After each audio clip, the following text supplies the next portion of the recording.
우리나라 국민들이 가장 존경하는 역사적인 인물 가운데 한 분이 이순신 장군이죠. 1597년 임진왜란 당시 원균 장군이 이끄는 조선 해군이 칠천량 해전에서 대패합니다. 그리고 선조 임금은 이순신 장군에게 바다를 포기하고 육지에서 싸워라 라는 명령을 내립니다. 하지만 바다를 포기하면 육지를 지키는 것도 어렵습니다. 아직 신에게는 12척의 배가 남았습니다. 여러분, 너무 유명한 말이죠. 이 말을 하면서 이순신 장군은 바다에서 싸우겠다라고 상소문을 올렸습니다. 그리고 우리가 잘 아는 명량해전에서 여러분 330척이라고 하는 일본의 이 엄청난 해군을 무찌르는 대승을 거두게 됩니다. 당시 했던 이 말, 아직 신에게는 12척의 배가 남아 있습니다. 여러분, 이 말은 아직 희망이 있다라는 말이겠죠. 아직 기회가 있습니다. 그런 말이 될 것입니다. 오늘 이 말씀을 읽고 준비하면서요, 주제와 관련해서 가장 떠오른 말이 이순신 장군이 했다는 이 말입니다.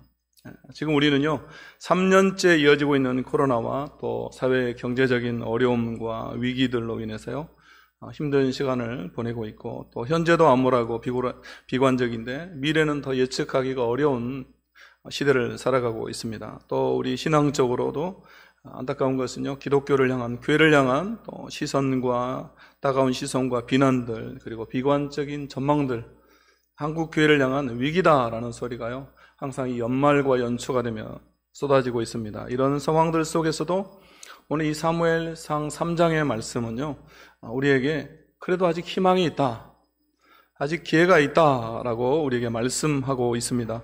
왜 우리에게 아직도 기회가 있고 희망이 있는가? 오늘 말씀을 보면요, 하나님의 등불은 꺼지지 않았다, 그래서 아직도 기회가 있다라고 말씀하고요, 하나님은 여전히 사람을 부르신다, 그래서 아직도 기회가 있다라고 말씀하시고, 하나님은 우리의 순종을 원하신다, 그래서 아직도 기회가 있다라고 세 가지로 말씀합니다. 자, 그럼 우리 첫 번째, 우리 같이 한번 따라하겠습니다. 하나님의 등불은 꺼지지 아니했습니다. 하나님의 등불은 꺼지지 아니했습니다. 아멘. 그렇습니다.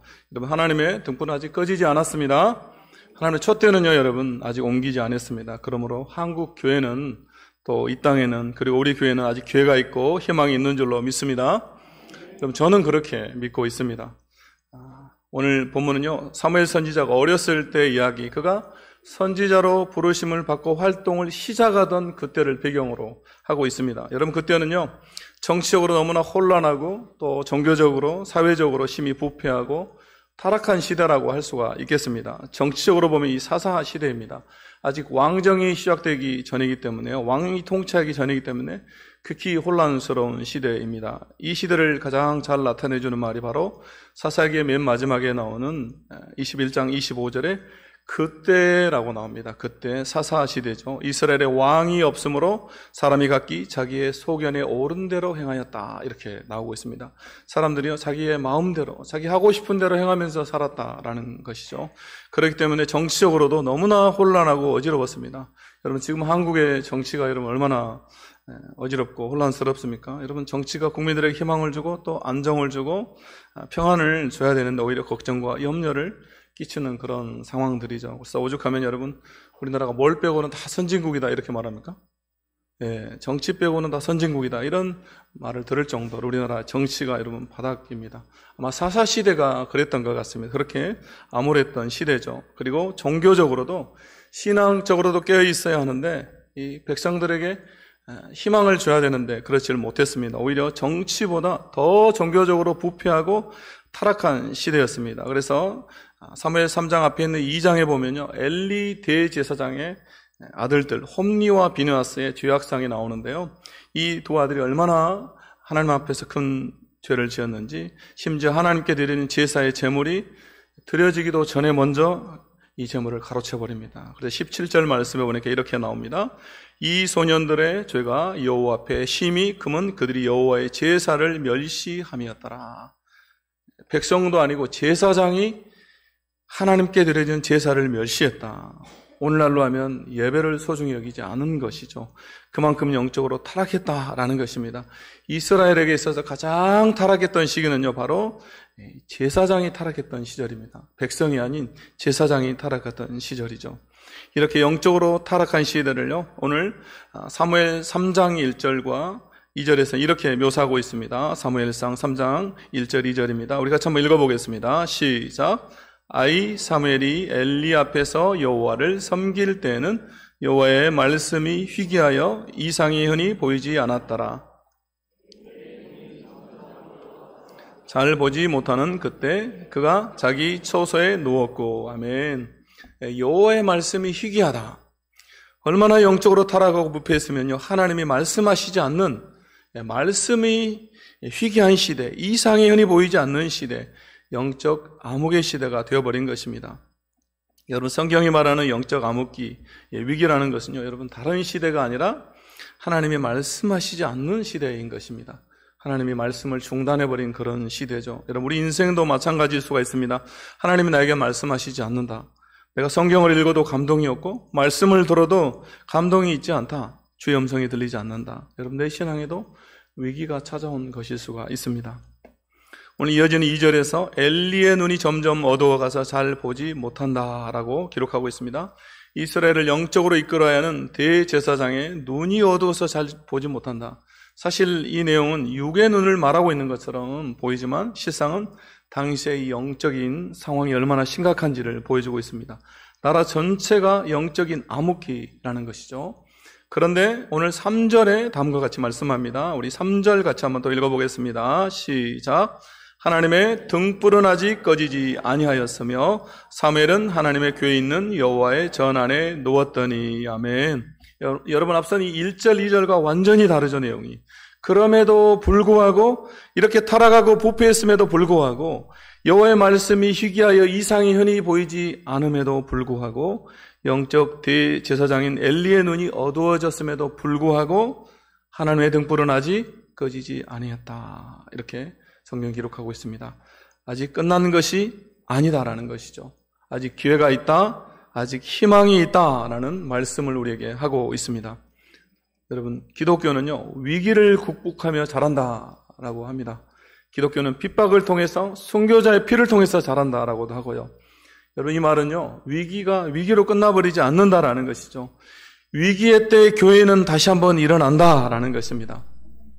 이것은 하나님의 생각과 우리의 생각이 다르기 때문에 그렇습니다. 그래서 여러분, 사람들이 다 안 된다, 희망이 없다라고 하는 곳에서 희망이 피어나는 것이고요, 위기다, 절망이다라고 하는 곳에서 다시 한번 소망이 솟아나고 부흥의 꽃이 피는 것입니다. 중국은요, 1949년에 공산화가 됐습니다. 그리고 모든 선교사들이 쫓겨나고 기독교와 그리스도인들은 핍박을 받았고 교회의 문은 닫혔습니다. 중국 교회의 암흑 시대가 도래한 것입니다. 그러나 그것으로 끝이 아니었습니다. 더 가혹한 겨울이 찾아왔습니다. 1966년이 되자요, 중국의 모택동, 마오쩌둥이 문화 대혁명을 일으킨 것입니다. 이제 교회는 문만 닫은 것이 아니라요, 모조리 파괴되었습니다. 기독교와 관련된 모든 것들, 교회와 관련된 모든 것들, 여러분, 성경은 말할 것도 없고요, 기독교 서적이나 물품들은요, 반혁명이라는 이름으로 파괴되고 불태워지고 추출됐습니다. 기독교인들은 도시에서 쫓겨나서 하방이라고 하는 이름으로 저 시골 농촌으로 또 산골 마을로 한 번도 가본 적이 없는 오지로 보내져서요, 정신개조라는 이름으로 고초를 당했습니다. 또 주의 종들, 목사님들은요, 투옥되거나 죽임을 당했습니다. 중국에서 기독교가 뿌리채 뽑혀지는 그런 상황이 됐습니다. 그래서 모든 서구의 기독교 국가들, 또 서방의 그리스도인들이 말했습니다. 중국에서 이제 기독교는 끝났다. 이제 기독교는 사라지고 없을 것이다. 중국에서 더 이상 교회는 존재하지 않을 것이다. 이렇게 말했습니다. 교회의 희망이 사라져버리고 영적인 대암흑기가 온 것입니다. 여러분, 어느 누구도 중국 교회를 향해서 희망을 노래할 수 없는 그런 시대가 됐어요. 위기 자체가 아니라 아예 교회가 사라져버렸습니다. 그렇게 10년이라고 하는 시간이 흘렀습니다. 그렇게 길게만 느껴졌던 이 10년의 시간, 이 시간이요, 모택동의 죽음으로 끝이 났습니다. 1976년 문화 대혁명이 끝나고요, 놀라운 일이 일어났습니다. 모든 서방의 교회들이 중국의 교회가 끝났다, 중국에서 기독교는 사라져버렸을 것이다 라고 말했는데, 오히려 그 기간에 중국 교회가 더 부흥한 것입니다. 1949년에 중국이 공산화 되었을 때 이 통계에 보면 중국에 수십만의 그리스도인이 있었다 이렇게 나와요. 그런데 이 암흑기와 같은 긴 터널을 지나면서 오히려 수백만의 그리스도인으로 늘어났습니다. 교회가 부흥한 것이죠. 교회 건물은 사라지고 성경은 불태워지고 목사님들은 감옥에 갇히거나 죽임을 당했지만 그리스도인들 안에 있는 이 신앙은 사라지게 하고 불태울 수가 없었던 것입니다. 여러분, 몸은 불태워도요, 신앙은 불태울 수가 없었습니다. 그래서 중국에 남은 그리스도인들은요, 쫓겨가게 된 그 농촌과 산촌과 시골에서 숨어서 예배를 드렸습니다. 그리고 목숨을 걸고 신앙을 지켰고요, 그리고 목숨 걸고 전도했습니다. 그래서 그 복음이요, 시골 곳곳으로 번져간 것입니다. 그리고 중국 교회는요, 중국의 개방과 함께 대부흥을 맞이하게 됐습니다. 여러분, 그래서 중국에 수많은 가정교회가 태어나게 된 것입니다. 제가 그곳에서 이 수많은 가정교회 지도자들 만나고 또 함께 이야기도 듣고 그 역사들 들으면서 제가 많은 걸 깨달았어요. 그러면서 또 제가 가정교회를 세우다가 돌아왔지 않습니까? 여러분, 이게 역설이에요, 역설. 아이러니입니다. 기독교가 사라져버렸을 것이다. 교회는 더 이상 존재하지 않을 것이다 라고 했던 그런 순간에 오히려 더 많은 교회가 생겨나고 더 많은 그리스도인들이 태어난 겁니다. 여러분, 기독교는요, 위기의 순간에 강하고 핍박과 환란 가운데서도 성장하는 것입니다.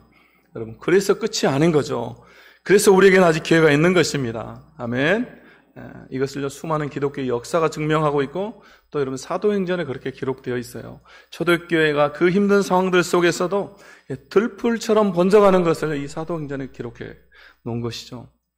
여러분, 이 시대는요, 한국교회를 보면서, 한국교회 이 상황들을 보면서 위기다라고 말하지만 저는 늘 기도하면서 그렇게 생각하지 않습니다. 제 안에는 그런 마음이 안 들어요. 왜냐하면 하나님이 위기다라고 말씀하시기 전까지 아직 위기가 아니다. 하나님이 포기하시기 전까지는 아직 희망이 있다.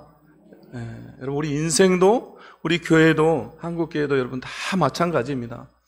그래서 저는요, 이 포기가 잘 안 돼요. 선교지에서도 그렇고 여러분 지금도 그렇습니다. 남들이 다 포기해도 사람들이 다 아니다라고 말해도 저는 이 포기가 잘 안 되더라고요. 하나님이 포기하시지 않기 때문에.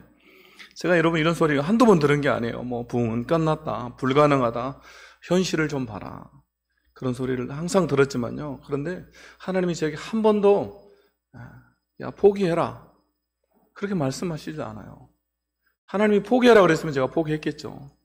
근데 하나님이 포기하지 말라고 하시는데 여러분 어떻게 포기해야 됩니까? 그래서 오늘 여러분 칼럼에도 썼지만요, 광주 땅의 10분의 1의 영혼을 구원하는 교회, 여러분 선임 목사님 때부터 우리 해왔던 기도입니다. 마치 남들이 보면요, 미친 소리처럼 들릴 수도 있죠. 어떻게 우리가 이 적은 무리들이 광주 땅의 10분의 1의 영혼을 구원한다고 이렇게 기도하냐. 여러분, 이렇게 기도하는 교회 거의 없을 것 같아요. 근데 제가 이 기도하면서요, 저도 계속해서 이 기도를 하고 있지만 한 번도 하나님이 안 된다, 야 그 기도가 잘못됐다라고 제게 말씀하지 않으세요. 그렇기 때문에 저는 기도하는 겁니다. 우리 목사님 때 다 못 이루었지만 토대를 다졌다라고 생각하고요, 그래서 저 때 그걸 이루면 되죠. 이쪽은 이렇게 아멘이 좀 세게 나온 것 같아요. 이쪽은 조금 성가대도 있는데, 저 때 이루면 되죠. 아멘. 혹시 또 저 때 안 되면요, 이 다음 때 또 이루면 됩니다, 여러분. 우리가 포기만 하지 않는다면, 아멘. 아직 교회의 등불, 하나님의 등불은 꺼지지 않았다. 그래서 우리는 아직 기회가 있고 우리 혜성교회는 다시 비상하게 될 것이다 라고 저는 믿습니다. 두 번째로 우리가 함께 읽겠습니다. 두 번째, 시작. 하나님은 여전히 사람을 부르십니다. 아멘. 하나님은 위기의 때마다, 절망의 때마다 사람을 부르십니다. 하나님의 나라를 위해서, 하나님의 교회를 위해서, 절망에 빠진 영혼들을 구원하기 위해서 당신의 종들을 부르시는 줄로 믿습니다. 그래서 앞에 잠깐 언급했지만 1절에서 2절은요, 절망스러운 이야기를 합니다. 마치 희망이 사라져버린 것처럼 이야기를 해요. 포기해야 될 것처럼 이야기를 합니다. 그런데 3절에 와서 이렇게 말하죠. 하나님의 등불이 아직 꺼지지 아니했다. 그러면서 3절에서 누구의 이야기를 시작합니까? 바로 사무엘의 이야기를 시작합니다. 그리고 이어서 4절에서 곧바로 하나님이 사무엘을 부르시는 이야기가 나옵니다. 우리 4절 말씀 같이 읽어보겠습니다. 시작. 여호와께서 사무엘을 부르시는지라 그가 대답하되 내가 여기 있나이다 하고. 아멘. 여호와께서 사무엘을 부르시는지라. 하나님이 사무엘을 부르십니다. 그런데 어린 사무엘은요, 엘리 제사장이 자신을 부른 줄 알고 엘리 제사장에게 달려갑니다. 그러나 엘리 제사장은 부르지 않았다. 가서 자라 라고 말하죠.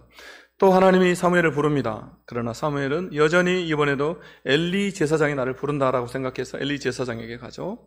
그렇게 3번이나 반복된 이후에 엘리 제사장이 이것을 압니다. 하나님이 그를 부르시는구나. 그래서 사무엘에게 말해줍니다. 이번에도 너의 이름을 부르거든 여호와여 말씀하옵소서 주의 종이 듣겠나이다 라고 해라.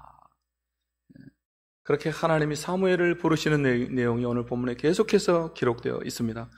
결국 여러분 이건 뭘 말씀하고 있는 겁니까? 무슨 의미가 있습니까? 바로 앞선 내용들과 이어서 생각해 보면 아직 하나님의 등불이 꺼지지 않았는데 그것은 바로 이 사무엘이라고 하는 인물이 있기 때문에 하나님이 사무엘을 부르시고 계시기 때문이다라는 것입니다. 여러분 하나님은요 위기의 때마다 사람을 부르세요. 사람은 위기의 때 방법을 찾지만 하나님은 사람을 부르십니다. 주님은 언제나 사람을 통해서 일하시기 때문에 그렇습니다. 여러분 온 인류가 타락을 향해 갈 때 하나님은 가장 타락한 곳, 우상이 만연한 곳에서 아브람이라고 하는 한 인물을 부르시죠. 그리고 인류 구원을 향한 계획을 시작하십니다. 또 하나님 애굽 땅에서 고통당하고 있는 이스라엘을 구원하시기 위해서 모세라고 하는 한 인물을 부르시고요. 그리고 출애굽의 놀라운 역사를 시작하십니다. 사사기의 이 암울한 시기에도 계속해서 하나님은 사사들을 부르시고 오늘 사무엘을 부르시고 있습니다. 성경은요 온통 시대에 따라서 하나님이 당신의 종들, 필요한 사람들을 부르시는 내용이에요. 구약 시대도 신약 시대도 여러분 지금도 그렇습니다. 여러분 그래서 우리가 이 가까운 이 100여 년의 역사만 봐도요 우리가 이 사실을 다 깨달을 수가 있어요. 여러분 우리가 이 100년 정도 역사를 놓고 볼 때 가장 위기의 순간은 언제였을까요? 이 전 세계 역사를 놓고 봤을 때 아무래도 제2차 세계대전 전후라고 할 수가 있겠죠. 1930년대에서부터 1950년대 세계 경제 대공황이 있었고요. 또 2차 세계대전이 있었습니다. 엄청난 위기의 시대고 암울한 고통의 시기입니다. 그런데 놀랍게도 이 시기에 이 암울한 시대에 하나님이 당신의 종들을 엄청나게 많이 부르시고 수많은 단체들을 세우시고 하나님의 일을 감당케 하셨습니다. 그래서 이 내비게이터라고 하는 1:1 양육을 강조하고 제자훈련을 강조했던 이 단체는요 1933년에 도슨 트로트맨이라고 하는 분에 의해서 시작됐습니다. 근데 제가 이분에 관한 그 일대기 잠깐 이렇게 읽어보니까요 이분이 자신이 말한 대로 살았어요. 성경대로 살았습니다. 그래서 정말 자신을 희생하는데요. 이 단체 대표인 이 도슨 트로트맨이요.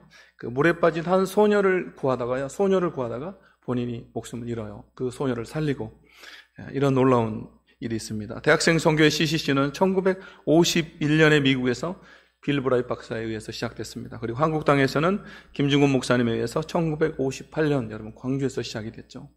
또 예수전도단 YWAM은요 1956년에 로렌 커닝햄에 의해서 시작됐습니다. 또 위클리프 성경 번역회는요 1942년에 시작됐습니다. 여러분 이 100여 년의 역사만 놓고 봐도 이 엄청난 단체들이요 하나님의 종들을 통해서 이 암흑과 같은 시절에 태어난 것입니다. 하나님께서 사람들을 부르시고 또 이 단체들을 세우시고 또 교회들을 세우시고 그리고 교회를 깨우고 하나님의 백성들을 깨우고 고통과 절망 가운데 있는 영혼들을 구원하는 것이죠. 그래서 여러분 이사야 21장 11절에 이런 말씀이 있습니다. 우리 같이 한번 읽어보겠습니다. 시작. 두마에 관한 경고라. 사람이 세일에서 나를 부르되 파수꾼이여 밤이 어떻게 되었느냐. 아멘. 사람들은요 시대가 어둡고 절망이 올수록 복음을 가지고 있는 우리들에게 이미 예수 믿는 우리들에게 묻는 것입니다. 여러분 예수 믿는 우리가 영적인 파수꾼이잖아요. 여러분 믿습니까? 그래서 여러분 영적인 파수꾼 된 우리에게 이 교회에게 묻는 겁니다. 파수꾼이여 밤이 어떻게 되었느냐. 밤이 어떻게 되었느냐. 여러분 이 말은요 얼마나 밤이 깊고 절망이 깊은지 얼마나 이 고통이 심한지요 사람들이 묻는 겁니다. 밤이 얼마나 남았느냐. 언제 날이 밝겠니? 언제 이 고통이 끝나겠느냐라고 묻는 겁니다. 그러므로 이 물음에 답해줄 수 있는 곳은요 여러분 교회밖에 없습니다.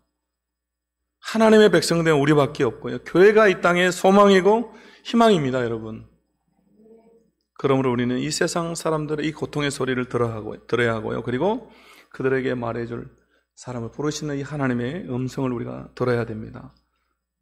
우리 주님 이 시대 가운데서 우리를 영적인 파수꾼으로 부르고 계신 줄로 믿습니다.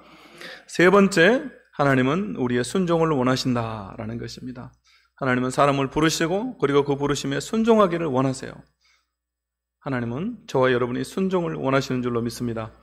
오늘 사무엘상 3장 10절 말씀 우리 같이 다시 읽어보겠습니다. 시작. 여호와께서 임하여 서서 전과 같이 사무엘아 사무엘아 부르시는지라 사무엘이 이르되 말씀하옵소서 주의 종이 듣겠나이다 하니. 아멘. 말씀하옵소서 주의 종이 듣겠나이다. 사무엘은 하나님의 부르심에 순종했습니다. 그리고 그는 위대한 선지자, 위대한 하나님의 사람이 되었습니다. 여러분, 그가 얼마나 위대한 하나님의 사람이 되었는지요. 사무엘상 3장 19절 20절에 보니까 사무엘이 자라매 여호와께서 그와 함께 계셔서 그의 말이 하나도 땅에 떨어지지 않게 하시니, 이렇게 나옵니다.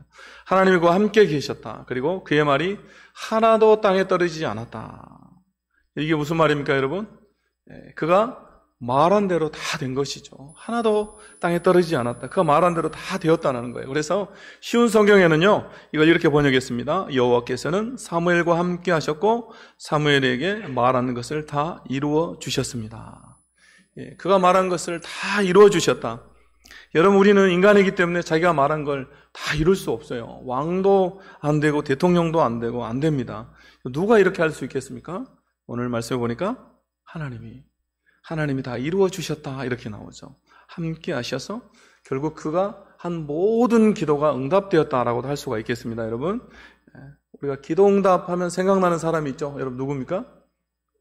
조지 뮬러 있죠. 5만 번 기도 응답의 사람 조지 뮬러. 기도 응답을 5만 번 받았다. 여러분, 또 5만 번 그러면 잘 안 놀라시죠? 여러분, 우리 해성교 성도들 정도 되면 이 5만 번 기도 응답하면 여러분이 잘 안 놀랍니다. 근데 이게 계산을 해보면 이게 얼마나 대단한 건지 알 수가 있습니다. 여러분, 1년이 며칠이죠? 365일. 10년 하면요? 3650일. 그리고 100년 하면 36,500일. 우리가 100년을 살아도요, 여러분, 하루에 한 개씩 기도 응답 받아도 5만 번이 안 돼요. 그러지 않나요? 이게 이루어지려면 하루에 최소한 2개 이상씩. 우리 신앙 연조로 생각해서 한 50년 정도 내가 믿었다, 60년을 믿었다, 이렇게 계산해 보면요, 거의 하루에 3개 정도씩 기도 응답이 돼야만 여러분 5만 번 응답을 받을 수가 있습니다. 여러분, 이 정도면 엄청난 능력의 종이죠. 하루에 2개, 3개씩 기도 응답이 이루어진다. 여러분, 이처럼 사무엘은요, 위대한 사람이 되었습니다. 하나님께서 순종하는 그를 이렇게 사용하신 것입니다. 하나님은요, 순종하는 사람은 어떤 사람이든지 사용하세요. 좋은 학교를 나오지 않아도, 머리가 좋지 않아도, 지혜가 없어도, 돈이 없어도, 육체적인 한계, 장애가 있어도 사용하시고, 아픈 사람도 사용하시고, 심지어 죄인들도 다시 회개시켜서 사용하세요. 여러분, 나이 들고 연세가 있어도 사용하세요. 제가 기억하기로 해성교회 부목사일 때, 우리 교회 부흥회인가 세미나인가 오셨을 때 강사 목사님이 하셨던 간증인데요, 자기 교회 연세 많으신 노인 할머니 집사님이 계셨대요. 이분이 전도를 하는데, 보통 우리가 전도할 때 자기 나이대를 전도하죠. 그렇죠? 그런데 이분이 할머니 집사님이면 보통 누구를 전도할 것 같습니까? 할머니를 전도하겠죠. 연세가 이렇게 비슷한 분. 그런데 이 할머니 집사님이 새댁들을 그렇게 많이 전도하더랍니다. 그래서 이게 너무 신기한 거예요. 한두 명도 아니고 계속해서 새댁들을 할머니가 전도하는 것을 보고, 그래서 이렇게 물어봤대요. 비결이 뭐냐? 어떻게 젊은 새댁들을 전도하냐? 그랬더니 집사님 하시는 말씀이, 교회에서 어느 날 목사님이 설교 시간에 전도하자, 영혼을 구원하자라는 설교를 했답니다. 그런데 그 말씀을 들은 집사님이, 목사님 말씀에 순종해야겠다라고 생각을 했는데, 자기가 나이도 있고 또 배운 것도 많지 않아서, 젊은 사람들은 사역리도 배우고 다른 전도 방법을 배워서 전도하는데 나는 그렇게 하기도 쉽지 않다. 근데 또 순종은 해야 되겠고, 그래서 기도했답니다. 하나님, 목사님 말씀에 순종하게 해주세요. 또 전도하게 해주시고 지혜도 주세요. 그렇게 계속 기도했답니다. 그리고 하루는 밤에 이렇게 잠을 자는데 너무 더워서 잘 수가 없어서 밖에 나갔대요. 근데 밖에 나갔더니 젊은 새댁들도요, 이렇게 나와가지고 잠 못 자는 애들을 들쳐업고 나와서 이렇게 달래고 있는 거예요. 여러분, 그때 이 에어컨이 없기 때문에 애들 자다가 깨고 더워서 깨면 어쩔 수 없잖아요. 밖에 나와서 또 재우고. 근데 아빠들은 그때 여러분 뭐 하고 있겠습니까? 쿨쿨 자고 있겠죠. 제 이야기입니다. 엄마들은 나와서 애들을 재우고 있고. 그때 이분이 딱 떠오른 겁니다. 하나님이 지혜를 주신 거죠. 그 집사님이 그렇게 말했대요. 하나님이 지혜를 주셨다. 그래서 밤마다 도와서 애들 재우러 나온 새댁들을요, 도와서 애들을 봐준 겁니다. 그리고 또 이야기도 들어주고, 애 키울 때 얼마나 힘듭니까? 그래서 애도 대신 봐주고 또 이야기도 들어주고, 그래서 너무너무 고마워하더래요. 그러면서 이 할머니 집사님의 이 말을 듣고 교회를 나온 거예요. 그래서 이분이 항상 이 새댁들만 전도한 겁니다. 이분이, 이 할머니가. 결국 여러분, 이 순종하려고 했던, 그죠? 순종하면서 또 기도하면서 하나님이 지혜를 주시고 방법을 알려주신 거예요. 여러분, 우리가 순종할 때 이런 은혜를 주신다라는 것입니다. 그래서 우리가 순종하면 하나님이 함께로 해주시고 지혜도 주시고 능력도 주시고, 아멘. 하나님이 순종하면 사용하시지만 순종하지 않는 사람은 사용할 수가 없습니다. 여러분, 순종하지 않는 사람 하나님 사용할 수가 없습니다. 그래서 순종하는 자에게 주신 축복에 대해서 욥기 36장 11절에 이렇게 말씀하고 있습니다. 우리가 한번 읽어보겠습니다. 시작. 만일 그들이 순종하여 섬기면 형통한 날을 보내며 즐거운 해를 지낼 것이요. 아멘. 순종하여 섬기면 형통한 날을 보낸다. 여러분, 여기서 이 형통하다라는 말이요, 이 히브리어로 토부라는 단어입니다. 토부. 제가 다른 설교 시간에도 이야기한 것 같은데요, 이 단어가 창세기 1장에 하나님 보시기에 좋았다라고 할 때 사용된, 하나님 보시기에 좋고 하나님 보시기에 선한, 하나님 보시기에 아름다운, 이 행복한이라는 단어입니다. 결국 순종하면 하나님 형통의 복을 주시는데 하나님 보시기에 좋은 것으로 그렇게 채워주시겠다라는 것이고요, 또 즐거운 해를 보내게 된다, 행복한 날을 보낸다라는 것이죠. 또 이사야 1장 19절은 말씀합니다. 너희가 즐겨 순종하면 땅의 아름다운 소산을 먹을 것이요 라고 말씀합니다. 여기서 순종하면 땅의 아름다운 소산을 먹는다라고 말하는데, 이 땅의 아름다운 소산도요, 이 토브라는 똑같은 단어입니다. 이 형통한이라는 단어와. 그래서 순종하면 땅에서 나오는 가장 좋은 것으로 하나님이 먹여주신다. 여러분, 그런 말씀이 되겠습니다. 순종하는 자에게 주시는 축복, 사랑 우리 혜성교회 성도들이 순종함으로 이 놀라운 축복을 다 받아 누릴 수 있기를 원합니다. 이제 말씀을 정리하겠습니다. 세 가지로 말씀을 드렸습니다. 우리에게 아직 기회가 있다.